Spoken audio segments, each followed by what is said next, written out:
बाळगंगा प्रकल्पग्रस्तांचे प्रांत कार्यालयासमोर बेमुदत उपोषण सुरू. बाळगंगा प्रकल्पग्रस्त शेतकऱ्यांच्या विविध प्रलंबित मागण्यांसाठी आजपासून पेड प्रांत कार्यालयासमोर बेमुदत उपोषणास सुरुवात करण्यात आली आहे.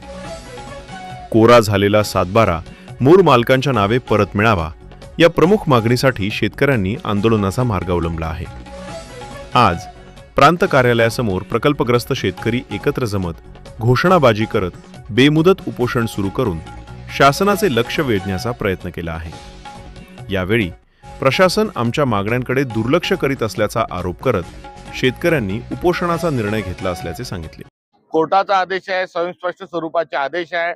आधी पुनर्वसन मग धरण ही असणारी एक भूमिका आहे. मात्र भांडवलदारांच्या आणि जमीन भूमाफियांच्या दबावामध्ये या ठिकाणी संविधानाची पायमल्ली सुरू आहे आणि जे पुनर्वसनाचे जे नियम आहे हे सर्व डावलून या ठिकाणी जे होत आहे हे बघत असताना आपण भारतात राहतो का तालिबानमध्ये राहतो अशा प्रकारचा एक प्रश्न स्वाभाविक स्वरूपामध्ये इथे आल्यानंतर हा उपस्थित होणं स्वाभाविक आहे.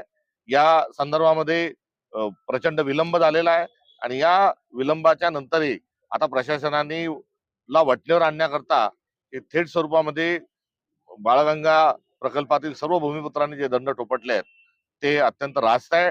त्यांचा संघर्ष हा सत्यावर आधारित आहे, नियमावर आधारित आहे आणि प्रशासनाने तातडीने यांच्या सर्व ज्या मागण्या आहेत नव्हे तर सुप्रीम कोर्ट हायकोर्टाचे जे आदेश आहेत त्याची तातडीने अंमलबजावणी करावी.